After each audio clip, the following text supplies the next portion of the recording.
प्यारे बच्चों, फिर से आप सभी का अंश क्लासेस में स्वागत है। मैं पंडित दिलीप तिवारी आप सभी को आवेशों के वितरण के बारे में बताए थे। हम बताए थे कि आवेशों का वितरण किन प्रकार से होता है। एक रैखिक आवेश वितरण होता, एक पृष्ठ आवेश वितरण होता, एक आयतन आवेश वितरण होता। आज हम पढ़ेंगे कि वैद्युत द्विध्रुव क्या होता है, इसके बारे में जानेंगे। ठीक है, देखिए हम इसमें लिखे हैं दो एक समान परिमाण के विपरीत आवेश जब एक दूसरे से कुछ दूरी पर रखे हों तो उसे वैद्युत द्विध्रुव कहा जाता है। कहने का मतलब यह है कि कोई दो आवेश हो लेकिन उनका परिमाण समान हो। परिमाण क्या होना चाहिए? समान होना चाहिए, लेकिन उनका जो चार्ज होता है वो अलग अलग होना। जैसे मान लेते हैं कि एक आपका प्लस का क्यू है और एक आपका क्या है, माइनस का क्यू है। मान लेते हैं कि एक दूसरे से कुछ दूरी पे है। ठीक है, मान लेते हैं कि कितनी दूरी पे है, 2a दूरी पर स्थित। तो हमने क्या बताया कि समान परिमाण दोनों का क्या होना चाहिए, समान। कहने का मतलब यदि ये 5 कूलम का है, ये भी आपका क्या होना चाहिए, 5 कूलम का होना चाहिए। यदि यह 10 कूलम का है, ये भी आपको कितना होना चाहिए, 10 कूलम का होना चाहिए। दूसरी बात इसमें ये आता है कि 2a क्यों लिया जाता है, ये बताइए। मान ले हम इसको a ले लें, इसका सेंटर ये है, ये जो दूरी रहता है a/2 लिखना पड़ेगा और ये जो दूरी रहता है a/2 लिखना पड़ेगा। अगर हम इसको 2a लेते हैं तो हम इसको a दिखा सकते हैं और इसको हम a दिखा सकते हैं। इसका यूज क्यों किया है? कोई इसका मानक नहीं है। इसका यूज क्यों इसलिए किया जाता है कि जब इसका हम आघूर्ण निकालेंगे तो उसको करने में क्या हो, आसानी है, आसान। ठीक है, तो आपको क्या याद रखना है कि दो एक समान परिमाण के विपरीत आवेश जब एक दूसरे से कुछ दूरी पर रखे होते हैं तो उसे हम वैद्युत द्विध्रुव कहते हैं या उसे वैद्युत द्विध्रुव कहा जाता है। अब ये हम बताएं, एक प्लस का क्यू लिए हैं, एक माइनस का क्यू लिए हैं। ठीक है, और दोनों को हम क्या किए हैं, 2a दूरी पे एक दूसरे से रख दिए। तो इसे हम क्या कहेंगे, इसे वैद्युत द्विध्रुव कहेंगे। ठीक है, अब चलेंगे कि वैद्युत द्विध्रुव आघूर्ण क्या होता है, उसके बारे में हम लोग जानेंगे। तो देखिए, वैद्युत द्विध्रुव आघूर्ण, गुण का मतलब होता है कि किसी एक पॉइंट, उस पॉइंट को ले ले और उसकी पूरी क्या ले ले, वहां से लंबाई ले ले और दोनों का गुणनफल जो हो जाएगा वही आघूर्ण होता है। तो हम वैद्युत द्विध्रुव आघूर्ण के बारे में पढ़ रहे हैं ना। तो देखिए क्या लिखे हैं कि यह वैद्युत द्विध्रुव के किसी एक आवेश व बीच की दूरी के गुणनफल के बराबर होता है। कहने का मतलब यह है कि जैसे हम क्या किए हैं, एक प्लस का क्यू लिए हैं और एक क्या है, माइनस का क्यू, ये माइनस का क्यू, इनके बीच की दूरी हम क्या लिए हैं, 2a लिए हैं। मान लेते हैं कि इनके बीच की दूरी क्या है, 2a। ठीक है, इसको 2l भी कहीं लिखा आता है तो घबराने की बात नहीं है, हम 2a लिए। ठीक, अब हम कहा क्या रहे हैं, इसमें लिखा है, अब इसको हम वैद्युत द्विध्रुव कहेंगे। इसमें कह रहा है कि वैद्युत द्विध्रुव के किसी एक आवेश, मान लेते हैं कोई एक आवेश ले लेते हैं, ये एक आवेश हो गया और बीच की जो दूरी, ये बीच की दूरी है, इन दोनों का जब गुणनफल हम लेंगे वही हमारा क्या होगा, वैद्युत द्विध्रुव आघूर्ण होगा। तो सीधे सीधे हम लिख सकते हैं कि T बराबर क्या हो जाएगा, Q इंटू 2a। यह लिख सकते हैं कि T बराबर 2QA। क्या लिखेंगे, T बराबर 2QA। ये आप याद रखेंगे। अगर इसको आप L के फॉर्म में लिखते हैं, यदि इसको L मानकर करते हैं, इसको हटाकर हम क्या लिख सकते हैं, इसको ऐसे भी लिख सकते हैं कि T बराबर Q इंटू 2L। इसको लिखेंगे तो T बराबर 2QL लिखेंगे। यही हमारा क्या हो जाएगा, वैद्युत द्विध्रुव आघूर्ण हो जाएगा। हमने किया क्या कि एक आवेश लिए और पहले आवेश और दूसरे आवेश के बीच की दूरी, दोनों के गुणनफल को हम लोग क्या कर दिए, निकाल दिए। यही हमारा क्या हो गया, वैद्युत द्विध्रुव आघूर्ण हो गया। तब क्या रखना है कि यह वैद्युत द्विध्रुव के किसी एक आवेश में वो बीच की दूरी के गुणनफल के बराबर होता है। देख लीजिए इसमें Q × 2L, ये क्या हो जाएगा, P = 2QL हो जाएगा। आइए अब थोड़ा आगे चलते हैं, देखते हैं क्या है इसमें। आपको एक बात ये भी याद रखना है कि यह जो आपका होता है यह एक सदिश राशि होती है। क्या होती है, सदिश। क्या है, सदिश राशि। पहली पॉइंट आपको ये याद रखना है। दूसरा बात आपको ये याद रखना है कि यह वैद्युत द्विध्रुव आघूर्ण जो होता है इसकी दिशा की जब बात होगी, क्या दिशा की जब बात होगी तो -Q से +Q की तरफ होती है। ठीक है, ये आपको क्या करना है, याद रखना है। क्या बताया है, यह एक सदिश राशि है। दूसरा बात, इसकी दिशा की जब बात होगी तो इसकी दिशा जो होती है -Q से +Q की तरफ होती है। ठीक है, आइए अब आगे चलते हैं। क्या चीज है इसमें, आइए अब देखेंगे कि वैद्युत द्विध्रुव के कारण उत्पन्न वैद्युत क्षेत्र की तीव्रता। इसमें आपको दो तरह का उल्लेख ज्यादा मिलता है। इसमें 3 हम दिखा दिए हैं, एक बिंदु पे भी होता है। इसमें पहला आपका आता है कि वैद्युत द्विध्रुव की अक्षीय स्थिति में किसी बिंदु पर वैद्युत क्षेत्र की तीव्रता। दूसरा आपका आता है कि वैद्युत द्विध्रुव की निरक्षीय रेखा पर स्थित बिंदु पर वैद्युत क्षेत्र की तीव्रता। और तीसरा एक जो हम इसमें ऐड किए हैं कि वैद्युत द्विध्रुव के कारण किसी बिंदु पर वैद्युत क्षेत्र की तीव्रता। अब हम इसमें एक एक करके पढ़ेंगे। एक बात ये भी आपको याद रखना है, ना हो तो नोट में आप लोग लिख लीजिएगा, नोट में लिख लीजिए। पहली बात इसमें ये है, हम जानते हैं कि E जो होता है 1/4 पाई एप्सिलॉन 0 ये Q/r²। ये बात आपको याद रखना। दूसरी बात इसमें याद रखना है, इसको हल करने से पहले, कि जब प्लस का आवेश हो ये क्या होता है, इसे दूर रखते हैं। लेकिन माइनस का आवेश हो तो क्या होता है, पास आता है। यह दो बात आपको क्या करना है, याद रखना है। पहली बात, E बराबर जो होता है 1/4 पाई एप्सिलॉन 0 Q/r² होता है। इतना नहीं जानते तो इसको इतना भी याद रख सकते हैं कि E बराबर जो होता है K × Q/r²। इसका भी यूज करके आप कर सकते हैं। और आप जानते ही हैं कि K बराबर क्या होता है, 1/4 पाई एप्सिलॉन 0 होता है, ये जानते ही हैं। ये दोनों पॉइंट आपको क्या करना है, याद रखना है। इस हिसाब से हम क्या करेंगे, एक एक करके इसका हल करेंगे। पहले हम बात करेंगे कि वैद्युत द्विध्रुव की अक्षीय स्थिति में किसी बिंदु पर वैद्युत क्षेत्र की तीव्रता क्या होती है, इसके बारे में हम जानेंगे। आइए जानते हैं थोड़ा इसको थोड़ा मिटा रहे हैं, देखिए करते हैं थोड़ा। जैसे हम मान लेते हैं A+Q है और यहां पर आपका क्या है, -Q, और इनके बीच की दूरी क्या है, 2L है। बीच की दूरी 2L। यहां से मान इसके अक्ष पे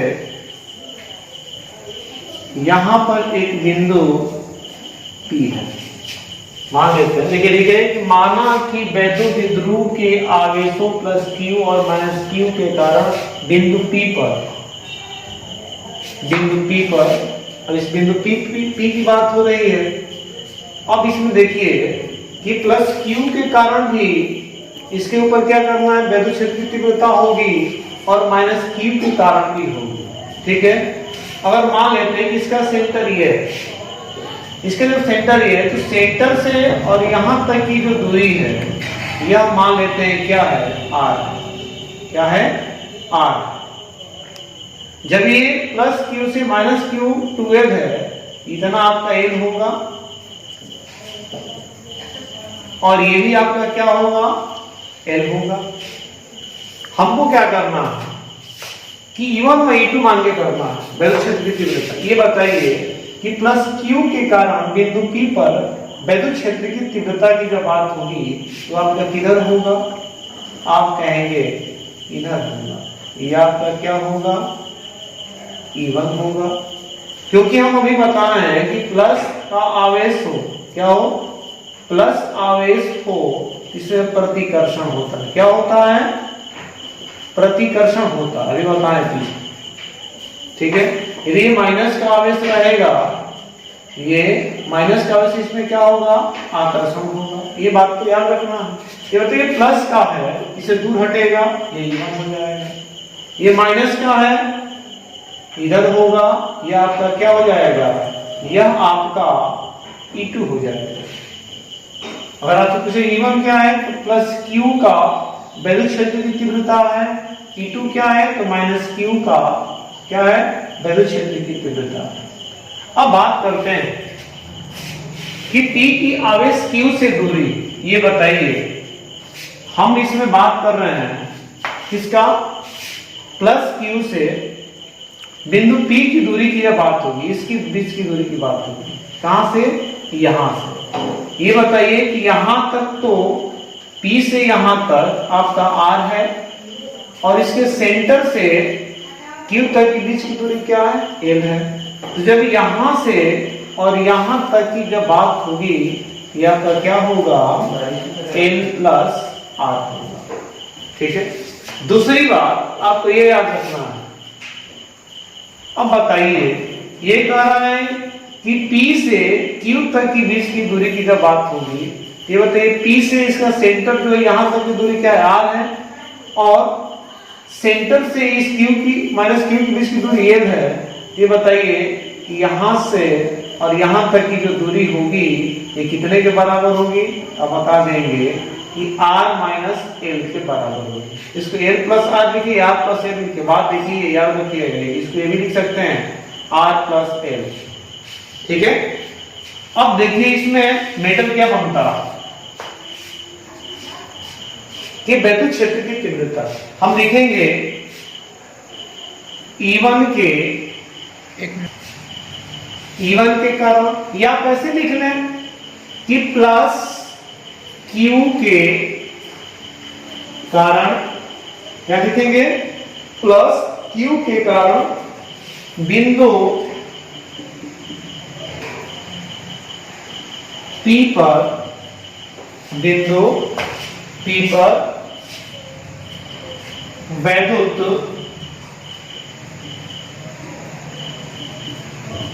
क्षेत्र की तीव्रता, बताइए प्लस Q कारण क्या लिखेंगे, E1 लिखना पड़ेगा, E1 बराबर लिखेंगे। हम जानते हैं क्या कि होता है K इंटू Q बटे में। ये बताइए E1 के लिए बीच की दूरी इसकी कितनी है, ये आपका R प्लस L है ना, तो लिखेंगे R प्लस L, इसका क्या हो जाएगा, इसका हो जाएगा। क्यों, क्योंकि पीछे हम बताए थे नोट में कि दो बात आपको याद रखना है कि E बराबर जो होता है आपका, ये आपका K इंटू Q बटे में R स्क्वायर में क्या होता है, बराबर होता है। ये बात आपको याद रखना, उसी का हम हल कर रहे हैं, ठीक है। ये आपका क्या हो जाएगा, एक हो जाएगा। इसी तरह लिखेंगे कि माइनस Q के कारण,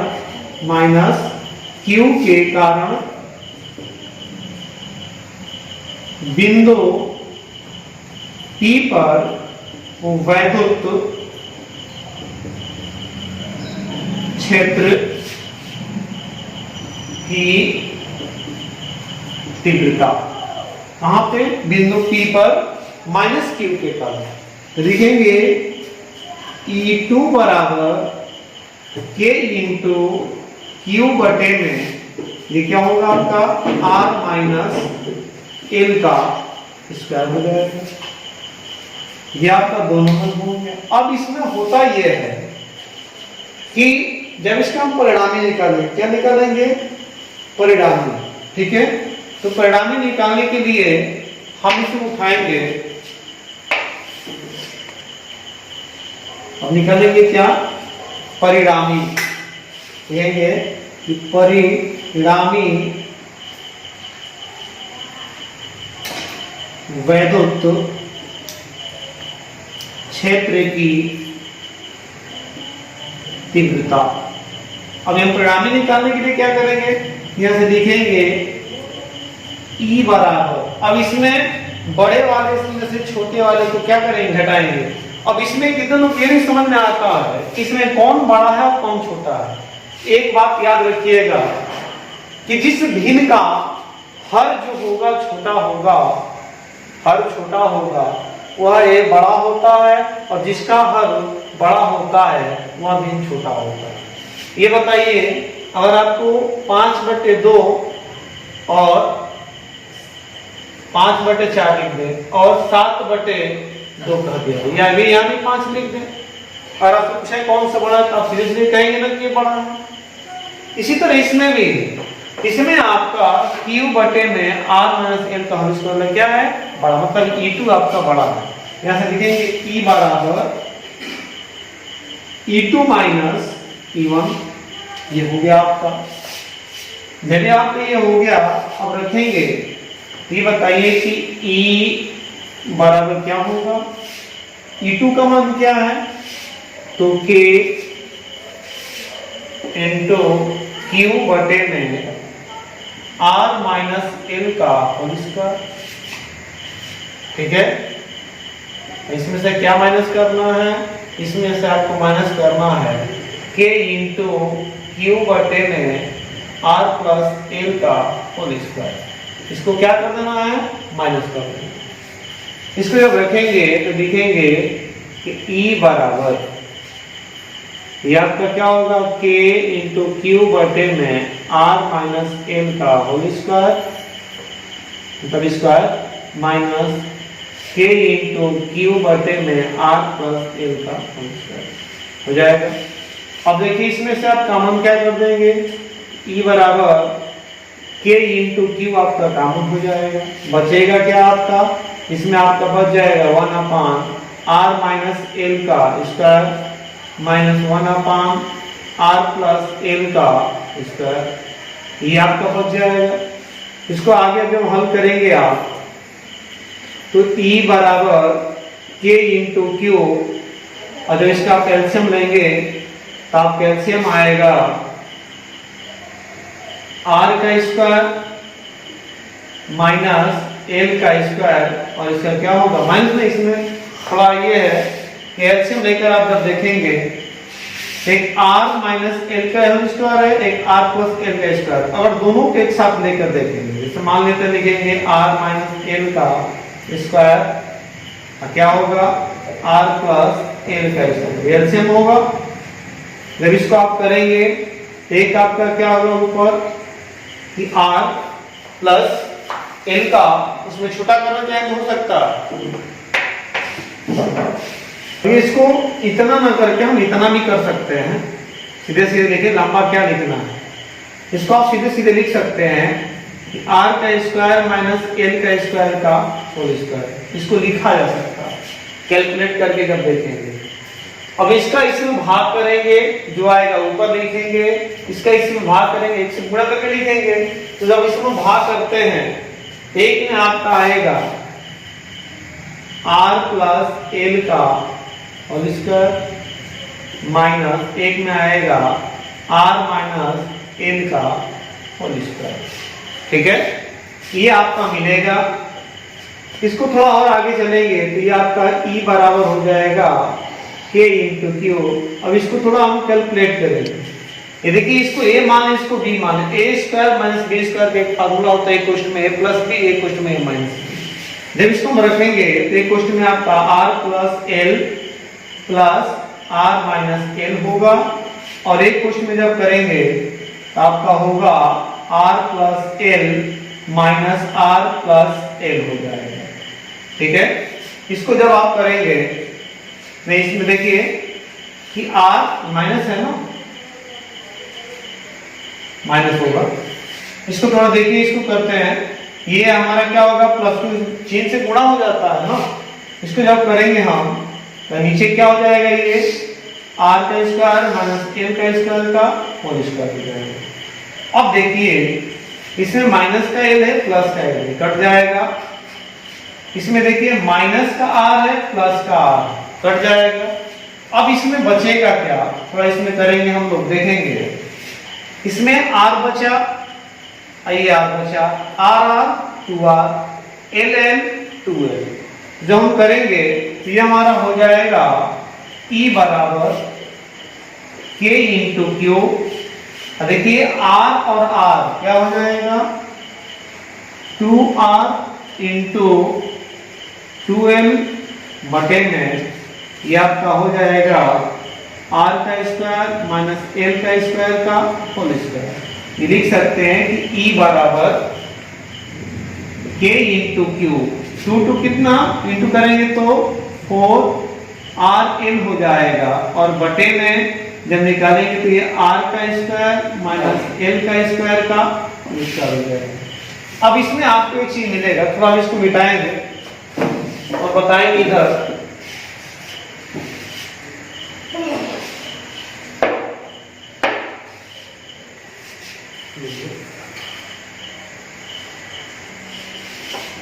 अब लिखेंगे यदि R बहुत ज्यादा हो, किससे ज्यादा हो, यदि R बहुत ज्यादा हो L से। इसके कहने का मतलब ये है कि हमारा R जो है यह बड़ा है किससे, L से। तब हम क्या करेंगे, तब L को हम क्या मानेंगे, नगण्य मानेंगे। यदि R बहुत ज्यादा हो L से तो L को नगण्य, क्या लिखेंगे, नगण्य लेने पर, नगण्य मानने पर लिख दें, मानने। जब नगण्य L को मान लेंगे, अब इसको उठाएंगे हम, तो हमारा क्या होगा, E बराबर K into Q 4r into L बटे में। अब देखिए यहां आपका r का स्क्वायर हो जाएगा।